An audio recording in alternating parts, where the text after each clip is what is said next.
Hello students, welcome to class 12th chemistry video lecture. I am Mukesh Banani as chemistry teacher from Shiv Jyoti Educational Group.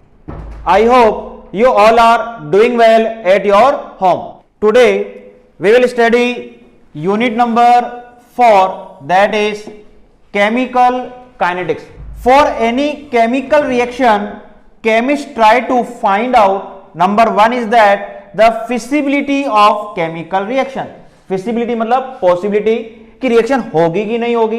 तो उसके लिए फिर हम क्या करेंगे, which can be predict by the thermodynamics, यानी reaction की possibility के लिए हमको थर्मोडायनेमिक्स कंसेप्ट के पास जाना पड़ेगा. Number second, extent to which a reaction will proceed can be determined from the chemical equilibrium, कि प्रोडक्ट का कितना एक्सटेंट, कितना मास बनेगा, वो प्रिडिक्शन हमको कौन बताएगा, केमिकल इक्विलिब्रियम कंसेप्ट, जो कि बेसिकली हम क्लास 11th में पढ़ चुके हैं. लेकिन यहां पे चैप्टर का नाम है केमिकल काइनेटिक्स. तो वो क्या है उसको हम देखते हैं. The branch of chemistry which deal with the study of reaction rate and there mechanism called chemical kinetics. यानी हम इस केमिकल काइनेटिक्स की बात करें तो ये केमिस्ट्री की ऐसी ब्रांच है जिसमें हम केमिकल रिएक्शन की रेट को डिटरमाइन करेंगे और उसके मैकेनिज्म को स्टडी करेंगे. The word kinetics is derived from the Greek word, mean क्या रहेगा, काइनेसिस, मीनिंग मूवमेंट. यानी केमिकल काइनेटिक्स का हम एक और नाम बोलना चाहे तो केमिकल डायनेमिक्स भी हम इसको कह सकते हैं. Kinetic study not only help us to determine the speed or rate of chemical reaction but also describe the condition by which the reaction rate can be altered. यानी उस कंडीशन को भी हम स्टडी करेंगे जिससे उसकी जो केमिकल रिएक्शन की जो रेट है, रेट का मतलब स्पीड, ठीक है, स्पीड को हम रेट कह सकते हैं जिसको हम चेंज कर सकते हैं. Now next topic is rate of chemical reaction. Some reactions such as ionic reaction occurs very fast. यानी हम केमिकल रिएक्शन का टाइप्स पढ़ रहे हैं, ऐसी रिएक्शन जो बहुत ही नैनो सेकंड, पिको सेकंड में, यानी आपने रिएक्टेंट को ऐड किया और प्रोडक्ट का फॉर्मेशन हो गया. This type reaction is known as a very fast. Like example की बात करें, precipitation of silver chloride occurs instantaneously by mixing of aqueous solution of silver nitrate and sodium chloride. ये basically reaction आप class 10th में study कर चुके हैं. यानी सोडियम क्लोराइड का एक्वा सॉल्यूशन में हम किसका सॉल्यूशन ऐड कर रहे हैं, सिल्वर नाइट्रेट का. और जैसे आपने ऐड किया था और ऑन द स्पॉट वहां पे सिल्वर क्लोराइड का व्हाइट पीपीटी का फॉर्मेशन हो रहा है. तो जो जितनी भी प्रिसिपिटेशन रिएक्शन है, आयनिक रिएक्शन, वो किस कैटेगरी में जाएंगी, वेरी फास्ट. तो एक टाइप है केमिकल रिएक्शन का वेरी फास्ट. किस बेस पे, on the basis of rate of reaction. Rate का मतलब है speed. On the other hand some reaction are very slow, यानी टाइम कंज्यूमिंग. स्पीड क्या रहेगी, वेरी स्लो रहेगी. For example rusting of iron in the presence of air and moisture. We know very well iron के rusting में बहुत time consume होता है. Also there are reaction like inversion of cane sugar. अब number 3 type की हम बात कर रहे हैं, इन्वर्जन ऑफ केन शुगर की बात करें या हाइड्रोलाइसिस ऑफ स्टार्च की हम बात करें, which proceed with the moderate speed. यानी ऐसी रिएक्शन जिसमें ना तो बहुत कम टाइम लग रहा हो या ना बहुत ज्यादा टाइम लग रहा हो, यानी इंटरमीडिएट टाइप की स्पीड होगी, तो वो किस कैटेगरी में जाएगी, मॉडरेट स्पीड टाइप की रिएक्शन में जाएगी. Now the speed of reaction or the rate of reaction can be defined as the change of concentration of reactant or product in a unit time. तो this is the definition of speed या rate, कि reactant हो चाहे product हो, उसकी concentration में जो change हो उसको हम डिवाइड कर देंगे टाइम में, जिस टाइम इंटरवल में कंसंट्रेशन में चेंज हो रहा है. Like consider a hypothetical reaction like R reactant convert to P product.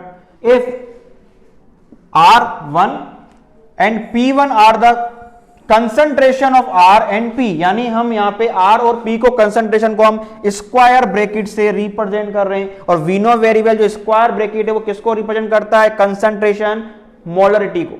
तो ये R1 का मतलब एंड P1 का मतलब क्या है, रेस्पेक्टिवली एट टाइम T1. यानी R1 का मतलब concentration R1 eight time T1 and P1 का मतलब concentration of product at time T1.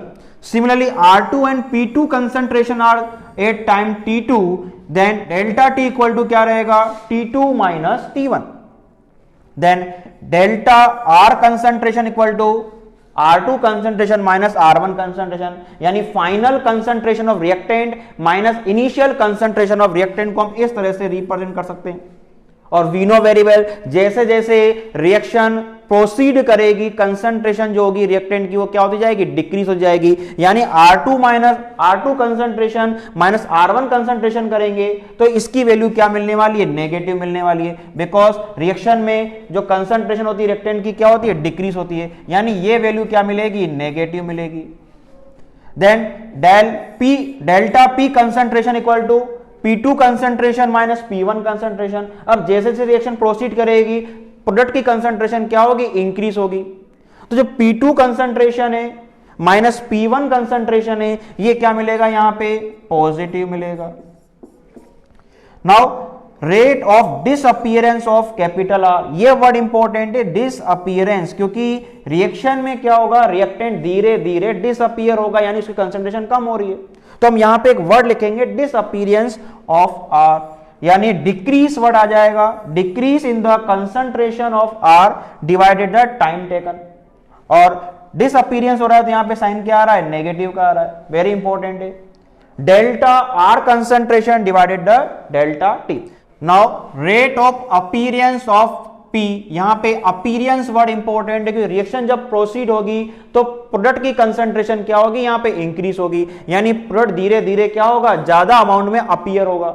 यानी यहां पे वर्ड क्या आएगा, increase in the concentration of capital P divided time taken. और we know very well increase हो रहा है, साइन क्या आएगा यहां पे, पॉजिटिव, यानी delta P concentration in molarity divided the delta T।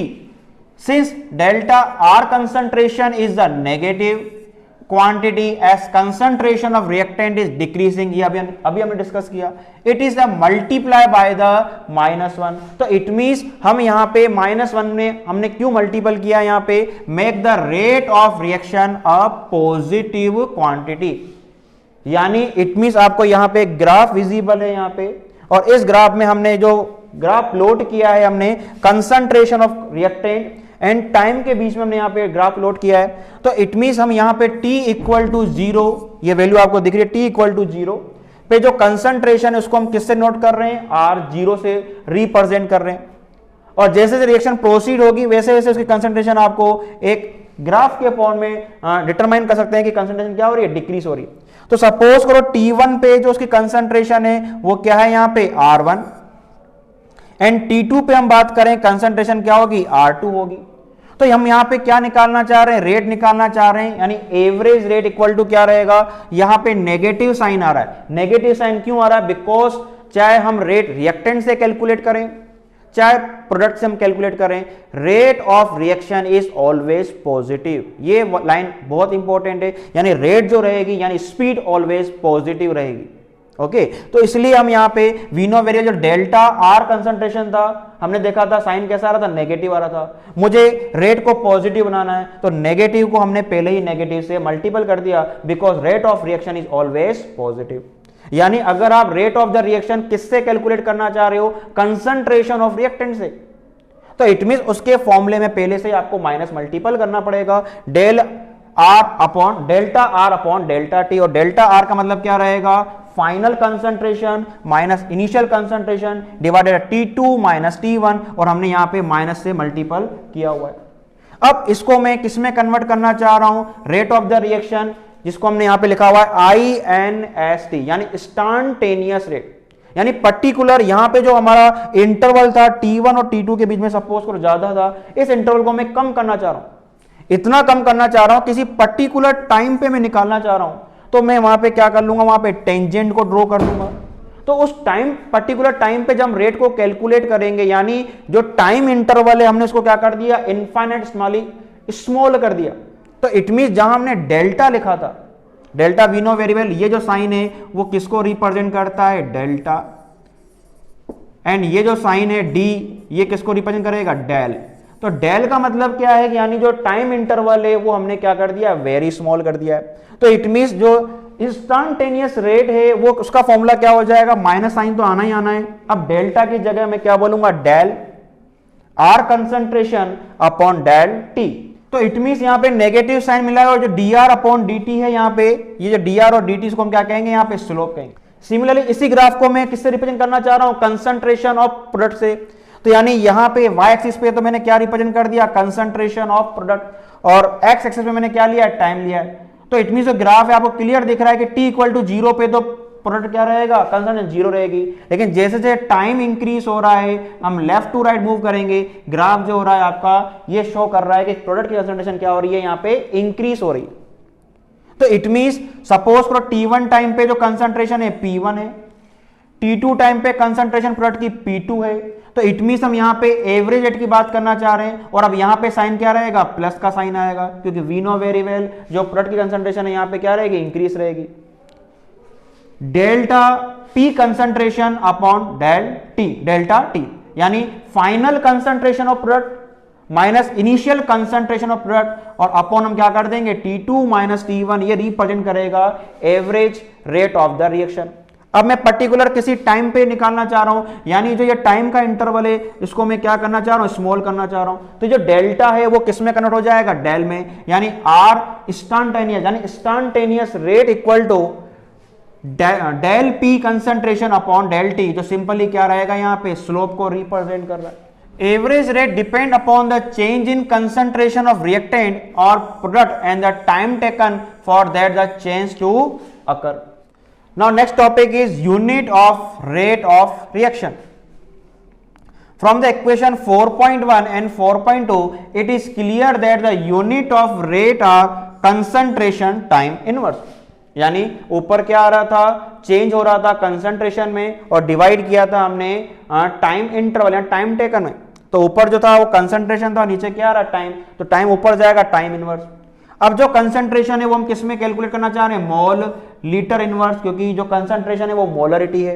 And time की जो यूनिट रहेगी वो क्या रहेगी, सेकंड रहेगी। तो it means the unit will be mole litre inverse second inverse. ये जो यूनिट है वो किसकी रहेगी, unit of the rate of the reaction. And however suppose करो कि जो रिएक्शन है उसमें जो गैसियस क्या है, रिएक्शन जो है वो गैसियस फॉर्म में, यानी gaseous reaction when the concentration of gaseous is expressed in the term of their partial pressure। तो अगर गैसियस रिएक्शन है उसमें रिएक्टेंट और प्रोडक्ट सपोज करो उसमें गैसियस फॉर्म में है, तो फिर हम कंसंट्रेशन की जगह उसका हम क्या निकाल, कंसंट्रेशन की जगह हम क्या कैलकुलेट करेंगे, उसका पार्शियल प्रेशर। और पार्शियल प्रेशर का जो यूनिट है वो क्या रहेगा, हमने यहां पे रख रखा है एटमॉस्फेयर। तो जो unit of the rate of reaction है वो क्या हो जाएगा, atmosphere second inverse. However, average rate cannot be used to predict the rate of reaction at a particular instant। जैसा कि हमने डिस्कस किया, जो एवरेज रेट है पर्टिकुलर किसी टाइम इंटरवल में जो स्पीड में चेंज हो रहा है उसको हम यहाँ पे एवरेज फॉर्म में राइट डाउन कर रहे हैं। किसी पर्टिकुलर टाइम पे बात करना चाहूं तो वो उसको डिटरमाइन या फिक्स नहीं करेगा। So to express the rate at a particular movement of time we determine the instantaneous rate, जो कि हमने ग्राफ में डिस्कस किया था। RINST से हम इसको रिप्रेजेंट कर रहे थे। सपोज करो ये एवरेज रेट का फॉर्मूला है, और इस एवरेज रेट का फॉर्मूला क्या रहेगा, माइनस साइन आ रहा है। माइनस का मतलब है जो हम यहाँ पे रेट कैलकुलेट कर रहे हैं वो किसके फॉर्म में कैलकुलेट कर रहे हैं, कंसंट्रेशन ऑफ रिएक्टेंट। तो डेल्टा आर कंसंट्रेशन माइनस का मल्टीपल कर रखा है अपॉन डेल्टा टी, और अगर मैं प्रोडक्ट की कंसंट्रेशन ले रहा हूं तो यहां पे साइन क्या आएगा, plus delta P concentration upon del T. अब जो ये डेल्टा टी है वो इन्फिनिटेसिमली स्मॉल कर दिया, तो इट मीन डेल्टा की जगह ये क्या हो जाएगा, डेल हो जाएगा, और एवरेज रेट की जगह अब जो हमको रेट मिलेगी इंस्टेंटेनियस रेट ऑब्टेन होगी, यानी instantaneous rate equal to the minus del R concentration divided del T equal to the del P upon del T. Now in general form में हम बात करें कि सपोज करो रिएक्शन है small A capital A plus small B capital B convert हो रहा है small C capital C plus small D capital D. तो it means rate of the reaction, जिसको हम ROR से भी रिप्रेजेंट कर दें, रेट ऑफ द रिएक्शन किस फॉर्म में लिखना चाह रहा हूं मैं, ए रिएक्टेंट के फॉर्म में लिखना चाह रहा हूं। रिएक्टेंट के कंसंट्रेशन के फॉर्म में लिखूंगा तो नेगेटिव साइन आएगा, और जो उसका स्टोइचोमेट्रिक कोफिशिएंट है, ए का स्टोइचोमेट्रिक कोफिशिएंट क्या है, स्मॉल ए, उसको हमको डिवाइड करना है, यानी 1 upon A delta A concentration divided delta T. अब सपोज करो मैं बी के फॉर्म में, बी के कंसंट्रेशन के फॉर्म में रेट ऑफ द रिएक्शन लिखना चाह रहा हूं, यानी क्या लिखेंगे, rate of the reaction, rate of reaction B के फॉर्म में लिखना चाहूं, यानी इट मींस क्या हो जाएगा, यहां पे माइनस साइन आएगा कि बी क्या है, यहां पे रिएक्टेंट है, और जो उसका स्टोइचियोमेट्रिक कोएफिशिएंट है वो किस में चला जाएगा, डिवाइडेड में, और delta B concentration divided delta T. अब सपोज को रेट ऑफ द रिएक्शन में सी के फॉर्म में निकालना चाह रहा हूं, सी क्या है, यहां पे प्रोडक्ट है, यानी rate of the reaction equal to, product के लिए हम क्या लगाएंगे, प्लस साइन, तो इट मींस प्लस लगा दिया हमने, और जो उसका स्टोइचियोमेट्रिक कोएफिशिएंट है सी, उसको मैं किस फॉर्म में लिख दूंगा, स्मॉल सी, एंड जो कंसंट्रेशन होगा del C delta C upon delta T. अब मैं रेट ऑफ द रिएक्शन किसके फॉर्म में निकालना चाह रहा हूं, डी की कंसंट्रेशन के फॉर्म में निकालना चाह रहा हूं, तो इट मींस डी क्या है, प्रोडक्ट है, तो हम क्या लगाएंगे, प्लस का साइन लगाएंगे, तो इट मींस उसका स्टोइचियोमेट्रिक कोएफिशिएंट क्या है, कैपिटल डी का स्मॉल डी, यानी मैं डी का क्या कर दूं, डिवाइड कर दूं, यानी delta D concentration upon delta T. तो इट मींस आपको क्लियर विजिबल हो गया, कोई भी जनरल इक्वेशन है उसके स्टोइचियोमेट्रिक कोएफिशिएंट को हमको यहां पे डिवाइड करना पड़ेगा, यानी ये चारों के चारों फॉर्मूले क्या आ जाएंगे, इक्वल हो जाएंगे, यानी मैं इसको इस फॉर्म में भी लिख सकता हूं, R O R equal to the minus 1 upon A delta A concentration divided the delta T equal to the minus 1 upon small B multiple delta B concentration divided delta small T, या equal to plus 1 upon small C delta capital C concentration divided delta T, या equal to plus 1 upon small D delta D concentration upon delta t. Now next important topic is factor influencing the rate of the reaction. Rate of the reaction depend upon the experimental condition such as the concentration of reactant, और suppose करो वो reaction ही gaseous form में हो तो concentration की जगह हम क्या यूज करेंगे, partial pressure, temperature and catalyst. तो इट मीन जो रेट ऑफ द रिएक्शन है, जितने ज्यादा आप रिएक्टेंट को ऐड करेंगे उतनी ज्यादा रेट ऑफ द रिएक्शन क्या हो जाएगी, इंक्रीज हो जाएगी। And we know very temperature increase होने से क्या होता है, काइनेटिक एनर्जी इंक्रीज होती है, काइनेटिक एनर्जी इंक्रीज होने से क्या होगा, जो बिटवीन द पार्टिकल कोलिजन है वो इंक्रीज होगा, जिससे रेट ऑफ द रिएक्शन क्या हो जाएगा, इंक्रीज हो जाएगा। तो जो फैक्टर ऑफ की बात करें तो it means concentration of reactant, temperature और कैटलिस्ट पे ये क्या करेगा, डिपेंड करेगा। Now number 1, dependence of rate on the concentration. The rate of the chemical reaction at given temperature may depend on the concentration of one or more reactant and product. The representation of rate of reaction in term of concentration of reactant is known as a rate law. तो यहाँ पे एक important law आया है, rate law, जो कि हम class 11th में भी स्टडी कर चुके हैं इक्विलिब्रियम में, यानी the representation of rate of reaction in term of concentration of reactant। यानी अब हम वापस से रेट ऑफ रिएक्शन कैलकुलेट करेंगे, लेकिन अब यहां पे स्टोइचियोमेट्रिक कोएफिशिएंट की हेल्प ना लेके केवल कंसंट्रेशन ऑफ रिएक्टेंट की हेल्प से हम यहां पे rate of the reaction calculate करेंगे। तो हमने यहां पे दो मेथड डिस्कस किए हैं रेट ऑफ द रिएक्शन के, एक तो बाय द स्टोइचियोमेट्रिक कोएफिशिएंट और सेकंड कौन सा मेथड है, रेट लो, जिसमें जो रेट है वो डायरेक्टली प्रोपोर्शनल रहेगा, किसके प्रोपोर्शनल रहेगा, concentration of reactant. It is also called the rate equation या रेट एक्सप्रेशन भी कहते हैं। Then rate expression and the rate constant. Now consider a general reaction, small A capital A plus small B capital B, convert the small C capital C plus small D capital D, where small a, small b, small c, small d are the stoichiometric coefficient of reactant and product। तो इस equation के लिए मुझे यहाँ पे rate expression लगाना है for the reaction. Rate is the directly proportional to A concentration की power x and b concentration की पावर y। तो where exponent x and y में या may not be equal to the stoichiometric coefficient, वो stoichiometric coefficient हो भी सकते हैं और नहीं भी, जिसको हम किससे कैलकुलेट करते हैं, बाय द प्रैक्टिकली हम यहाँ बाय द एक्सपेरिमेंटली हम इसको यहाँ पे कैलकुलेट करते हैं x एंड y को। नाउ रेट इक्वल टू क्या हो जाएगा, प्रोपोर्शनल साइन हटाएंगे तो यहाँ पे k आया है, k a की कंसंट्रेशन x, b की कंसंट्रेशन y। तो इट मीन रेट का मतलब क्या है, वी नो वेरी वेल हम रिएक्टेंट की कंसंट्रेशन को यूज कर रहे हैं तो यहां पे नेगेटिव साइन आएगा, माइनस का del R concentration divided the del T, और अभी हमने यहां पे रेट लो से यहां पे रेट को कैलकुलेट किया equal to the K, A की कंसंट्रेशन पावर एक्स, बी की concentration power Y. This form of equation 4.4b is known as the differential rate equation, यानी जो ये इक्वेशन है उसको हम क्या बोलेंगे, डिफरेंशियल रेट इक्वेशन, जिसको हम शॉर्ट में DRE से हम इसको रिप्रेजेंट करेंगे। Here K is a proportionality constant, या जिसको हम रेट कांस्टेंट भी कहते हैं। तो न्यूमेरिकल में हमको ध्यान से रीड करना है कि वो रेट ऑफ द रिएक्शन कह रहा है कि रेट कांस्टेंट कह रहा है, और अगर रेट कांस्टेंट की बात कर रहा है तो यानी वो K की बात कर। अब order of reaction, this is the very important, यहां से बोर्ड से क्वेश्चन कई बार आया हुआ है। इन द रेट इक्वेशन की बात करें, R इक्वल टू, यानी रेट इक्वल टू क्या रहेगा, K, A कंसंट्रेशन की पावर X, B कंसंट्रेशन की पावर स्मॉल y। तो यहां पे हम सम की बात करें, sum of this exponent like x plus Y in the this equation gives the overall order of reaction, यानी जो रिएक्टेंट की कंसंट्रेशन है उसकी पावर को अगर आप सम अप करते हो तो उस रिएक्शन की ओवरऑल ऑर्डर को ये क्या करेगा, रिप्रेजेंट करेगा। Where as x and y represent the order with respect to reactant A and B respectively, और जो x है वो क्या रिप्रेजेंट कर रहा है, order of reaction with the respect to A, and जो y है वो क्या रिप्रेजेंट कर रहा है, order of reaction with respect to B।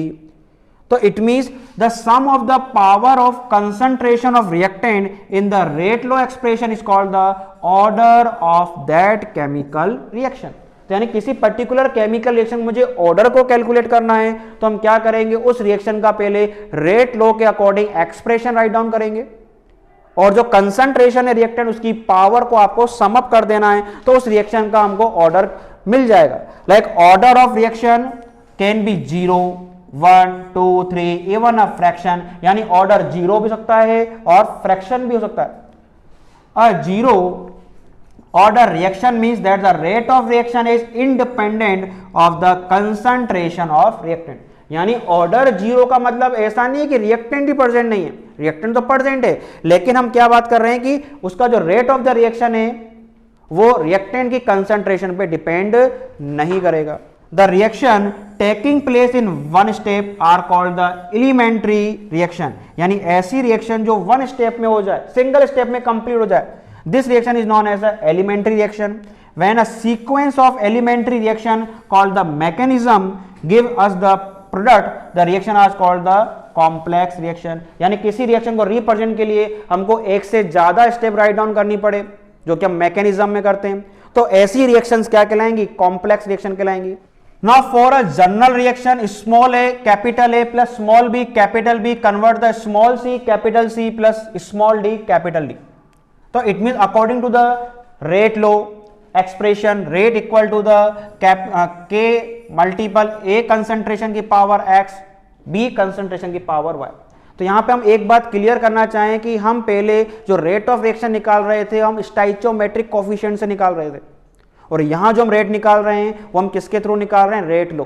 तो हमारे पास दो मेथड है रेट निकालने के, तो यहां जो मैं यूज कर रहा हूं इक्वेशन लिख के वो मैं रेट लो को यूज कर रहा हूं, यानी जो रेट है वो किस पे डिपेंड कर रही है, कंसंट्रेशन ऑफ रिएक्टेंट, और उसकी जो पावर है उस पावर को मैं कैसे कैलकुलेट करूंगा, थ्योरेटिकली मैं उसको कैलकुलेट नहीं कर सकता, उसको मुझे प्रैक्टिकली कैलकुलेट करना पड़ेगा। ठीक है, तो where x plus Y equal to the n order of reaction, अब उस पावर को जब मैं सम अप कर दूंगा तो उस रिएक्शन का क्या आ जाएगा, ऑर्डर आ जाएगा। तो इट मीन ऑर्डर का मीनिंग समझे, ऑर्डर का मतलब है जो मैकेनिज्म पार्ट है उस मैकेनिज्म में जो रिएक्शन स्लो स्टेप है उस स्लो स्टेप में जितने पार्टिकल प्रेजेंट है वही उस ऑर्डर को बता रहा है। तो जो हम यहां पे x प्लस वाई को सम अप कर रहे हैं कि सपोज करो ऑर्डर 2 आया, तो इसका मतलब है उस रिएक्शन के मैकेनिज्म के स्लो स्टेप में रिएक्टेंट कितने प्रेजेंट है, 2। अब ये स्लो स्टेप तो मुझे प्रैक्टिकल करके ही देखना पड़ेगा। तो इट मींस हम यहां बात करें k इक्वल टू क्या आ जाएगा इस इक्वेशन से, रेट अपॉन A कंसंट्रेशन की पावर x, B कंसंट्रेशन की पावर y, और वी नो वेरी वेल अभी हमने कैलकुलेट किया था यूनिट ऑफ द रेट क्या था यहां पे, कंसंट्रेशन अपॉन टाइम, और A जो कंसंट्रेशन है ये भी कंसंट्रेशन है, तो यहां x प्लस वाई को हम क्या कह रहे हैं, n, तो यानी कंसंट्रेशन की पावर क्या आ जाएगी, n आ जाएगी। Taking the SI unit of concentration mole litre inverse. अब कंसंट्रेशन की जगह हम क्या यूनिट रख देंगे, mole litre inverse, and time की जगह सेकेंड। तो इट मीन जैसे आप पुटअप करोगे तो इट मीन हमारे पास जो K की यूनिट आ जाएगी, हम कैलकुलेट करना चाहें K इक्वल टू कंसंट्रेशन की जगह मैं क्या रख रहा हूं यहाँ पे, मोल लीटर इनवर्स, और यहाँ पे भी कंसंट्रेशन है, कहां चला जाएगा, ऊपर, और जैसे ऊपर जाएगा n क्या हो जाएगा, माइनस, यानी 1 माइनस n है, यानी मैं यहाँ कंसंट्रेशन की जगह मोल अपॉन लीटर, और जो पावर है 1 पावर तो ये है, ये ऊपर जाएगा माइनस n हो जाएगा, यानी 1 माइनस n, और उसके बाद जो टाइम है, टाइम की यूनिट क्या है, सेकंड, तो ये सेकंड कहां चला जाएगा, ऊपर, यानी सेकंड इनवर्स। तो इस तरह से हम जो K है, K किसको रिप्रेजेंट कर रहा है, रेट कांस्टेंट को। तो रेट कांस्टेंट की जो यूनिट आएगी वो क्या आएगी, मोल पर अपॉन लीटर की power 1 minus n dot s की पावर, यानी s क्या है, सेकंड इनवर्स, जहां n क्या है, ऑर्डर ऑफ द रिएक्शन। तो यहाँ पे एक टेबल गिवन है, मैं जीरो ऑर्डर रिएक्शन की बात कर रहा हूं, यानी n की वैल्यू क्या रख दूंगा यहाँ पे, जीरो। जैसे n की वैल्यू जीरो रखूंगा तो इट मीन क्या मिलेगा, K मोल, ये आपको मिल रहा है मोल, लीटर नीचे था, ऊपर जाएगा क्या हो जाएगा, litre inverse, then second inverse. तो ये आपको यूनिट लर्न करनी है, एग्जाम में कई बार 1 मार्क्स में यूनिट आई हुई है। फर्स्ट ऑर्डर रिएक्शन के लिए हम बात करें, इट मीन फर्स्ट ऑर्डर के लिए n की वैल्यू क्या हो जाएगी, 1, तो मैं n की वैल्यू 1 रखूंगा, यानी 1 माइनस 1 जीरो, और किसी की पावर जीरो होती है तो 1 आता है, यानी जो यूनिट ऑफ K रहेगा वो सिंपली क्या मिलेगा, second inverse. Second order reaction के लिए बात करें, यानी n की वैल्यू क्या कर देंगे, 2, यानी 1 माइनस 2 इट मीन -1, यानी -1 का मतलब क्या है, इस रिएक्शन, इस पार्ट को मैं क्या कर दूं, रिवर्स कर दूं, तो +1 हो जाएगा, यानी जो यूनिट ऑफ K है वो क्या हो जाएगा, लीटर और अपॉन मोल, और सेकंड इनवर्स तो आना ही आना है। तो इस तरह से हम यहाँ पे जो यूनिट ऑफ K है उसको हम कैलकुलेट कर सकते हैं। अब कई बार क्या होता है, न्यूमेरिकल में आपको यूनिट दे दी जाएगी, उससे आपको कैलकुलेट करना पड़ता है कि वो कौन सा ऑर्डर है। तो उसकी शॉर्ट ट्रिक क्या है, जैसे हम बात करें, आपको ये यूनिट गिवन है, mole litre inverse second inverse, तो आपसे मैं कह दूं कि कौन से ऑर्डर को रिप्रेजेंट कर रहा है, तो इसमें जो लीटर का पार्ट है, लीटर इनवर्स, यानी लीटर की पावर -1, इसमें हम क्या कर दूंगा, +1 कर दूंगा, यानी -1 + 1 0, यानी कंफर्म हो गया कि ये कौन सा ऑर्डर है, 0। सपोज करो आपको सेकंड इनवर्स दे दिया जाए, तो लीटर है ही नहीं, तो लीटर में मैं +1 कर दूंगा, तो ये कंफर्म हो गया ये कौन सा ऑर्डर है, फर्स्ट ऑर्डर रिएक्शन। सिमिलरली आपको mole inverse litre second inverse दे दिया जाए और आपसे पूछा जाए ऑर्डर, तो लीटर गिवन है, तो लीटर की पावर 1 में मैं +1 कर दूंगा, 1 + 1 यानी 2, यानी ये कंफर्म हो गया कौन सा ऑर्डर है, सेकंड ऑर्डर। तो शॉर्ट ट्रिक इज दैट कि जो लीटर है उसकी पावर में आप +1 कर देंगे तो आपको ऑर्डर ऑफ रिएक्शन ऑब्टेन हो जाएगा।